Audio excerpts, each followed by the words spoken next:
Hello, this is Patrick Barnard in Montreal. It is August 2nd, 2025. It's a Saturday evening, and over this weekend, we're going to present the 23rd International Press Review. Of course, it's all about newspapers, and this particular press review is about crypto crash, without or with a question mark. Every Saturday, I buy two newspapers. The weekend edition of the Financial Times in London, that's the pink one here, and then Le Devoir, which is a francophone paper of record here in Montreal. Now, I also buy these papers during the week. And this press review is going to focus on reporting in the Financial Times. There's a reason for that. And also, I'm going to throw in some personal details. When I grew up in New York City, which is where I grew up, I'm Canadian and a UK citizen, but I grew up in New York. There were 7 daily newspapers in New York City. And that is when I developed my taste, my habit for reading newspapers. And I am truly addicted to reading a newspaper in hard copy. And we're going to focus on this newspaper printed on pink paper, the Financial Times of London, and one particular columnist in that paper. Here in Montreal, I am reading the North American edition of the Financial Times, that's sometimes called the FT, and the reporter is going to begin our journey through cryptocurrencies and the possibility that they may be connected to a future crash in North American markets. That journalist is a woman called Rana Foroohar, and she writes a column for the Financial Times, which she affectionately calls the FT, and her viewpoint is very interesting because she's a very, very sophisticated journalist. She's in her early 50s. She's the global economic analyst for CNN. She writes this column for the Financial Times, but she's also a woman who wrote a very famous book called Makers and Takers: How Wall Street Destroyed Main Street. And that book was about the economic crisis of 2007, 2008, 2009, an event which really haunts her imagination. Foroohar lives in Brooklyn, New York, with her husband. He comes from a family that's been in the United States since the 17th century. She teasingly, affectionately likes to think of him as her Brahmin, her upper-class guy from New England. However, she is from the Midwest. She's the daughter of a Turkish immigrant to the United States. He was a man who was in small business in Indiana, and that accounts, I think, for the fact that she's very sensitive to what happens to people on Main Street in financial crises. Now, she wrote that famous book. I'm going to give you an idea of what she's like. She was at a place called the 92nd Street Y in Manhattan, a very famous place where people come to talk. She was there with another writer called Evan Osnos. He has written a book about the super rich in the United States, the haves and the have-yachts. That's a joke on the haves and the have-nots. And you'll see Foroohar here and get a taste of what she's like. Hello. I'm Rana. This is Evan. And we are here to talk about the super rich and the not so super rich. I think that, aside from the fact that we like each other and we like each other's work, I think you must have asked me to do this because I work at the FT. And half of our readers are in private equity and the other half are socialists, actually. Yeah, and I think we're both pre-billionaire. I haven't asked about your finances, but I don't think they were. Yeah, you're not a have-yacht, are you? I'm not, and please, my husband is a 10-generation Boston Brahmin, and it will horrify him if we talk about money. So that's the last mention for the whole evening. I, however, am descended from Anatolian peasants, so this informs my view about money, which I like and would like to have more of, but also am skeptical about and dubious of. I would say Rana Foroohar has a great sense of the importance of economics, of money, but at the same time she's skeptical about it. And I think she's skeptical most of all about financialization. So here's this column that she wrote. This is going to be the backbone of this press review. It was published on July 28, 2025, and the title of it is The Coming Cryptocurrency Crisis. Now, she is very much a crypto skeptic. She opens the column by saying that her heart sank when she read that J.P. Morgan Chase were going to lend money against people's cryptocurrency assets. She indicates that she knows this is going to be a reality, but she doesn't like it. The Genius Act has been passed, and lots of other favorable bits of legislation are coming, favorable to cryptocurrency. And she says in this piece, quote, I predict that all this will not only cause the next financial crisis, but fuel even more political populism and unrest in the U.S. Foroohar makes about 5 points, central points in her piece. The first is that the Genius Act is to facilitate cryptocurrency and its use. But then the second point she makes is that it couldn't be a worse moment, in her view, this moment of uncertainty and unpredictability, to introduce such changes. The third point she makes is that the volatility of cryptocurrencies, which is enormous, might lead possibly to a credit freeze at some point that would be extremely damaging to Main Street. She sees, fourth point, echoes of 2008 and possible crisis with redemptions of treasury bills being brought about in a downswing in the market. And the fifth point she makes, and I'm quoting her directly, is that, quote, Trump has set the stage for our next financial crisis. No coin and nothing stable, unquote. The specter of the financial crisis of 2008 is the idea that haunts the imagination of Rana Foroohar of the Financial Times. She's very worried about a repetition of that event, and I think she is absolutely right, because such a catastrophe might indeed emerge from what the Trump people are doing. I'm going to call upon the ideas of an American economist called Minsky to explain all of this. All the bond managers, the really big money managers in the United States, have read Minsky's book, Stabilizing an Unstable Economy.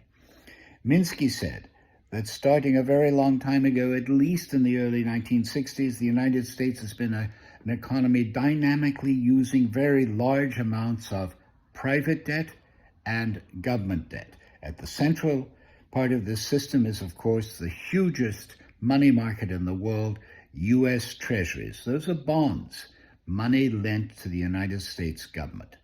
Minsky said that this kind of debt economy that characterizes the United States has three phases.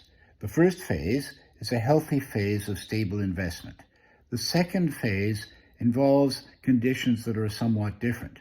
And the third phase is the Ponzi phase, as he put it, a time when people are borrowing more money to pay debts that they cannot meet through their corporate profits. And that phase produces a terrible crisis the bond experts like to call the Minsky moment.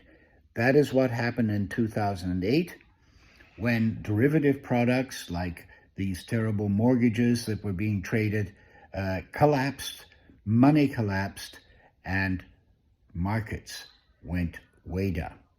The Minsky cycle of debt and investment, from favorable to unfavorable conditions, has been repeated a number of times since the 1960s. And here is where the Genius Act comes in.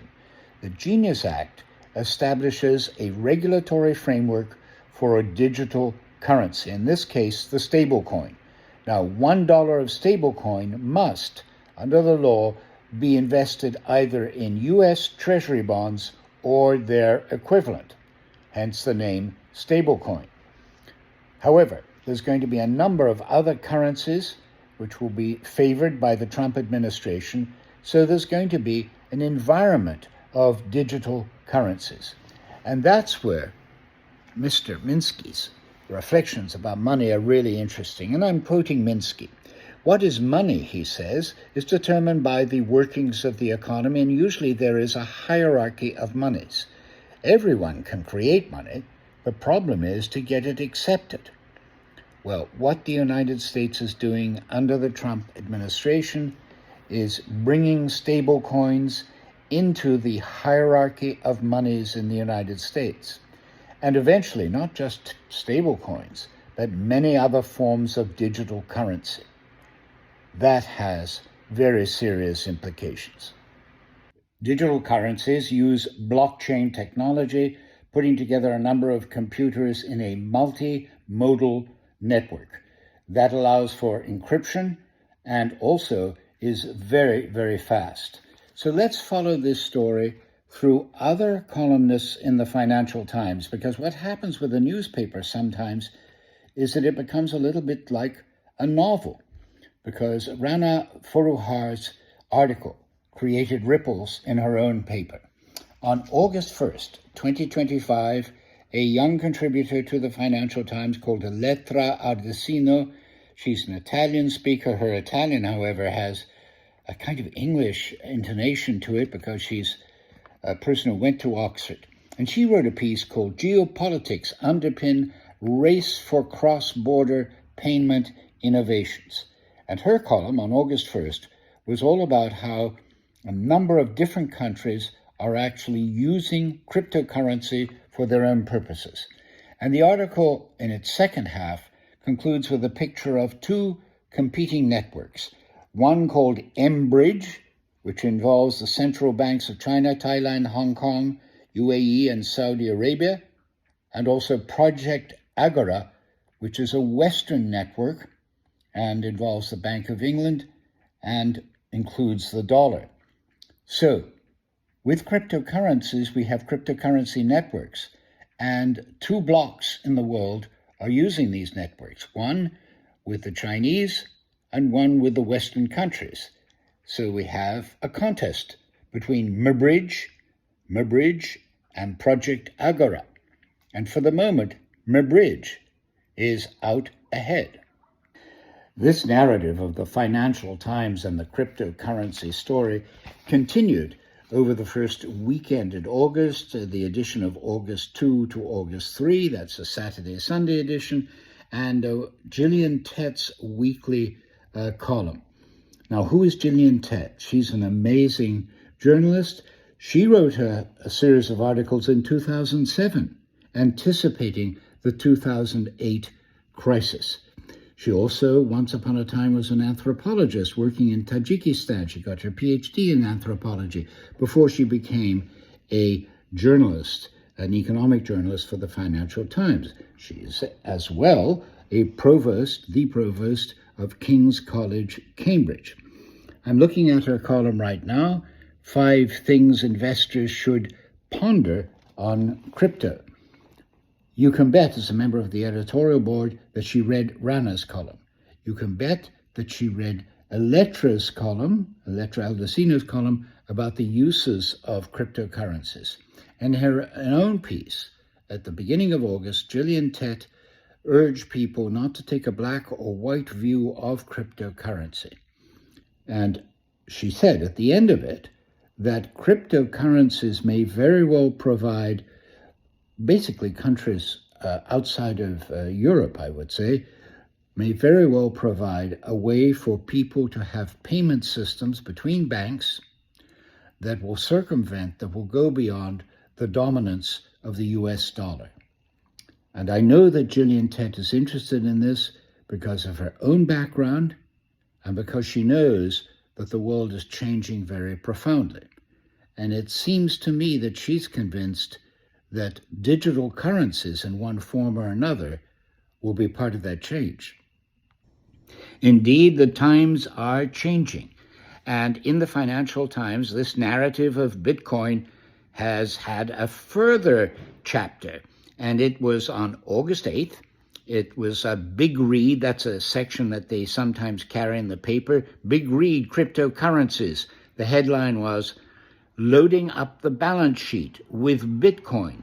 The piece was written by a very young reporter educated in Chicago. Her name is Niku Asghari very, very smart person. This paper, the FT, has a way of acquiring very young and capable talent.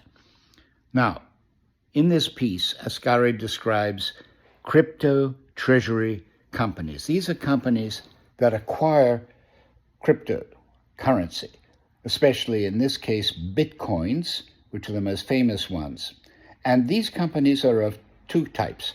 One, operating companies that are not doing very well, that want desperately to increase their capitalization, in other words, the value of their shares. They will buy huge amounts of Bitcoin in order to raise their share value. And this works, at least for a while. Asghari mentions the example of a company that borrowed $384 million worth of money in order to buy Bitcoins, and effectively did, for a certain amount of time, raise the valuation of the company 160%. But later in the article, Asghari points out that that company's shares have fallen back below what they were for the beginning of that operation.